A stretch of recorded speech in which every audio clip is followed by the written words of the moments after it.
Terima kasih Anda masih bersama kami di Berita Padang. Berikut kami sampaikan kembali 3 berita pilihan untuk Anda. Beraksi di 30 TKP, seorang pelaku curanmor diringkus polisi di Padang.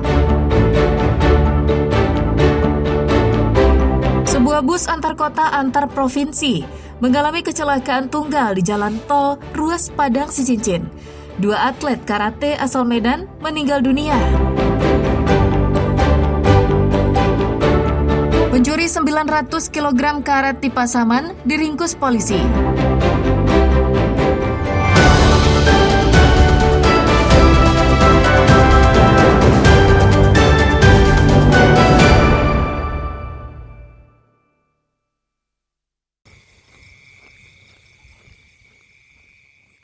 Tim Klewang Satreskrim Polresta Padang mendatangi rumah pencuri sepeda motor di kawasan Korong Gadang, Kuranji, Padang, Minggu malam. Polisi nyaris kehilangan targetnya karena Rozi alias Alung mencoba kabur lewat pintu belakang rumahnya masuk ke areal persawahan. Namun berkat kesigapan polisi, mereka berhasil membekuk Rozi yang bersembunyi di areal sawah di tengah kegelapan malam. Dari hasil penggeledahan, polisi menyita 4 unit sepeda motor curian yang hendak dibawa keluar kota, 4 unit laptop, sejumlah telepon genggam, serta televisi. Semua barang-barang itu merupakan hasil kejahatan Rozi. Kepada polisi, Alung mengaku lebih dari 30 kali melakukan pencurian pembobolan rumah dan 5 kali mencuri sepeda motor di berbagai lokasi di Padang. Aksi pelaku selama ini menyebabkan masyarakat resah karena setiap kali beraksi selalu berhasil lolos dari kejaran warga. Setiap kali beraksi, pelaku tak memilih-milih barang yang akan dicurinya. Selain sepeda motor, pelaku juga mencuri televisi, telepon genggam, pendingin ruangan, dan barang-barang elektronika lainnya. Pelaku mengakui perbuatannya dari pencurian biasa handphone sampai melakukan curanmor. Ternyata si pelaku sudah 5 kali berbuat yang sama, melakukan tindakan pidana curanmornya, pencurian dengan pemberatannya, 5 sepeda motor dalam tempo waktu lebih kurang 1 bulan. Dan tadi pagi terakhir si pelaku melakukan pencurian kendaraan bermotor. Akhirnya kita bisa mengungkap kasus curanmor ini 1 kali 24 jam. Beberapa unit TV yang dicuri, puluhan handphone. Atas perbuatannya, pelaku dijerat dengan pasal 363 KUHP tentang pencurian dengan pemberatan dengan ancaman hukuman 9 tahun penjara. Alfi melaporkan dari Padang.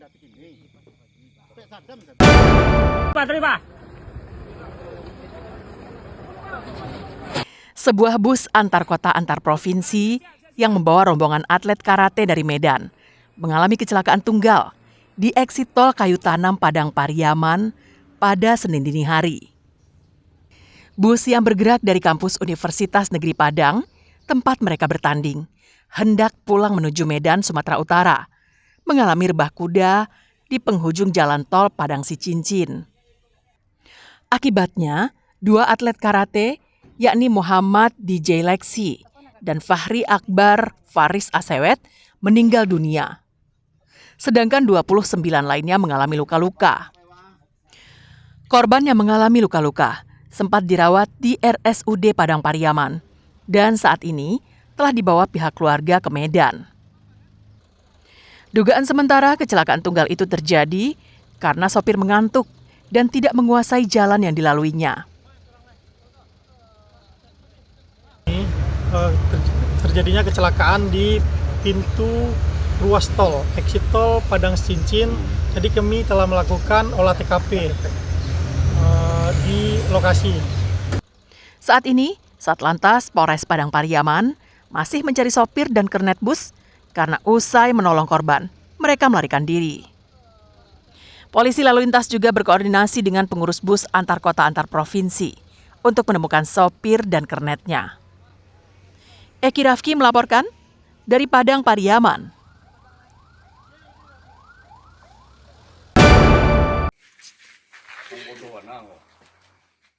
Tim Harimau Polres Pasaman meringkus Ahmad Salman Hendra, pelaku pencurian karet di sebuah gudang Haji Asri pada Minggu pagi. Tersangka diringkus berdasarkan rekaman kamera pengawas yang berada di dalam gudang. Tersangka berhasil mencuri 900 kg karet dari dalam gudang karet yang beralamat di Jorong Dalia, Nagari Ayamanggi Utara, Kecamatan Lubuk Sikaping, Pasaman. Pencurian dilakukan sebanyak 3 kali, dan semuanya dilakukan seorang diri. Pada pencurian yang pertama, pelaku hanya berani mencuri kurang dari 100 kg karena masih was-was.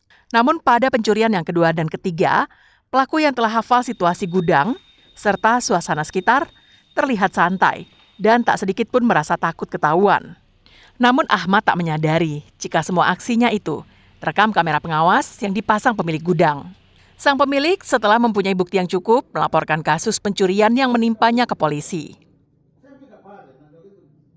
Adanya pencurian getah yang dilakukan oleh saudara Ahmad Salman Hendra, panggilan Hendra, kurang lebih dari 900 kilo.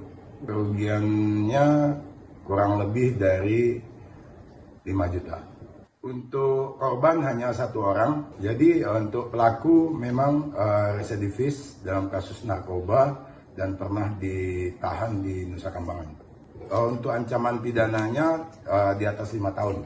Hasil pemeriksaan sementara terungkap jika Ahmad Salman Hendra merupakan seorang residivis dalam kasus peredaran narkoba beberapa waktu lalu. Saat ini pelaku masih diperiksa polisi secara intensif di Mapolres Pasaman. Polisi menjeratnya dengan pasal 363 KUHP dengan ancaman hukuman di atas 5 tahun penjara.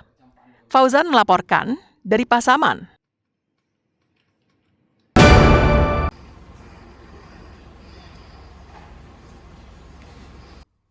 Gunung Merapi lagi-lagi mengalami erupsi pada Senin pagi.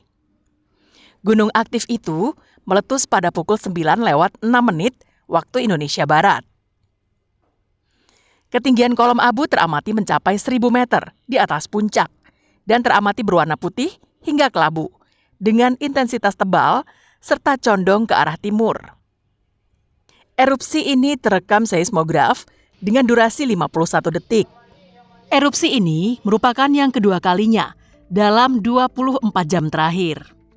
Sebelumnya, gunung yang terletak di Agam dan Tanah Datar ini meletus pada pukul 20:16 waktu Indonesia Barat.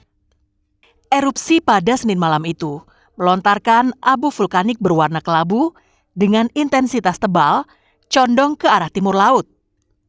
Ketinggian kolom abu sendiri teramati mencapai 1.200 meter dari atas puncak gunung. Erupsi ini terekam seismograf dengan durasi 54 detik. Selain itu, erupsi juga mengeluarkan bunyi yang menggelegar hingga didengar oleh warga di Tanah Datar.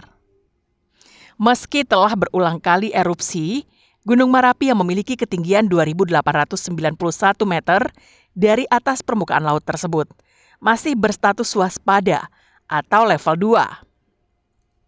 Petugas pos pengamat gunung api mengimbau masyarakat di sekitar gunung agar tidak memasuki radius 3 km dari pusat aktivitas atau kawah Verbek.